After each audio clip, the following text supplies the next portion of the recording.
नमस्कार सांग मैंने गुड मॉर्निंग केमिति अछंती भल अछंती ना आशा करछि आपण माने सब भल थी मु भी बहुत भल रे अछि पुणी मु आपण मन पे गोटे नुआ ब्लॉग घिनी आछि हम बाड़ी रो छतु हेतला छतु रेसिपी खूब प्रोसेस रो करछि चलन संग मन देखिबे।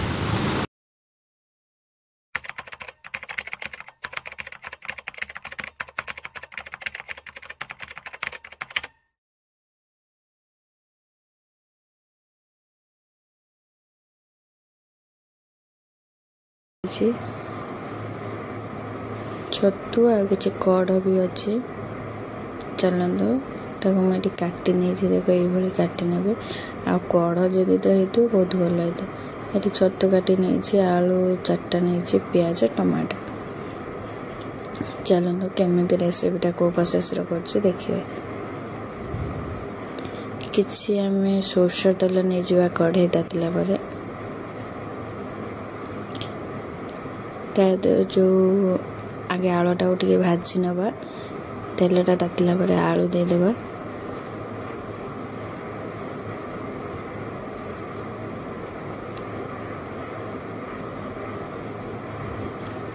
आलू भाजी नवा बेसी भाजबेनि आलूटा को नॉर्मल भाजबे आलूटा को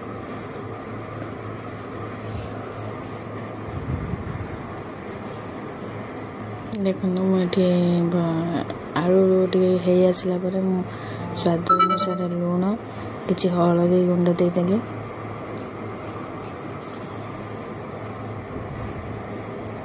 ना आलू पकेला टाइम जदि हलदी लुण पकेबे ना कढ़ाटा मैंने पोड़ी गला मरजी तेल पोड़ी गले आलूटा हेनी स्लाइट टिके 2 मिनट खंडे ढांकीदेवे देखो मु आलू ये मोर भजा हो देखिए पूरा भाजिनी अल्प टिके भाजी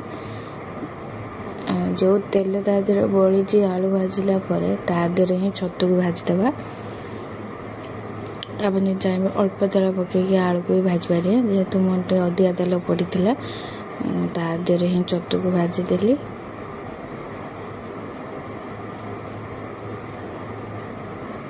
देखो मोर ये छतु होगलानी खड़िका तो उठबनी छतु मुझे छंकार छांकीदेली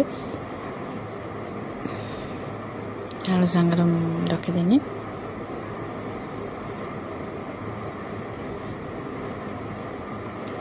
आदे टिके चामच तेल देके जो चुन चुन कर प्याज रखते काटिक देदेवा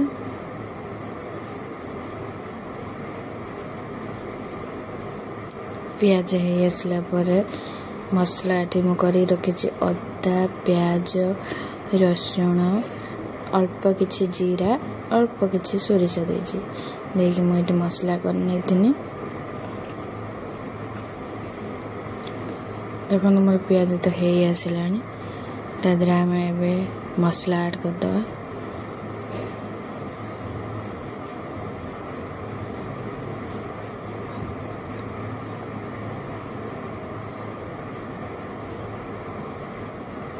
देखो मसला देदेनी मसला रे हल्दी लुण तो देती आलू भाजला बेले हल्दी लुण देते हाँ एबे से स्वाद अनुसार लुण देवे हल्दी टे पकेबे आपण जदि अन्य किसी मसला थी पकेबे मु तो अन्य किसी मसला ही मो पाखे ना पकेबार आपण मान जो थी पकेबे मुझे किसी हल्दी गुंड देती स्वाद अनुसार लुण दे देटा कषे मसला स्मेलटा जीवा जा कषुवे जिते जाए ऊपर को तेल न आसी से ही मैंने मसलाटा कषुए लुण देती मत लगे टे खाइबा मुझे आगे लुण देदेनी पचर मसला भी भल भाव कषा हो गलानी तादेह आम देदेवा टमाटो मसला पानीटा मरला टमाटा दबा कहीं टमाटर भी पानी बाहर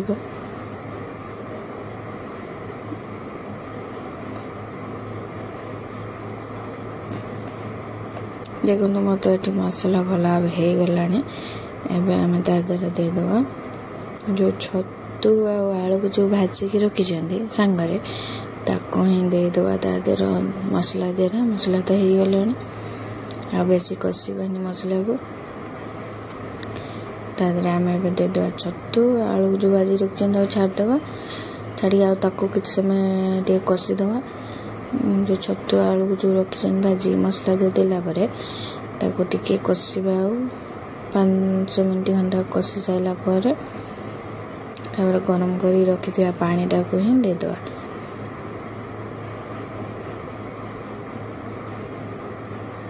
ମୁଁ ଦେଇଦେନି।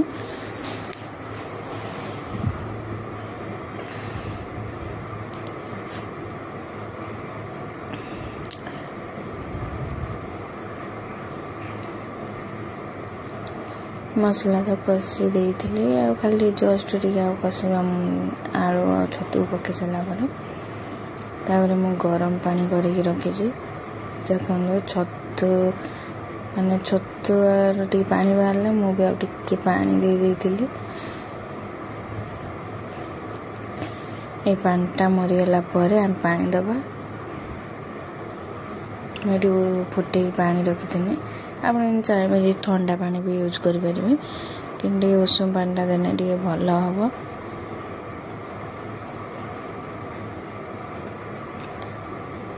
ଆଉ ବେଶୀ ପାଣି ଦେବେନି ସାଙ୍ଗମାନେ। ଆପଣ ଯଦି ଭାତରେ ବି ଖାଇପାରିବେ। ୟାକୁ ଯେହେତୁ ଭାତ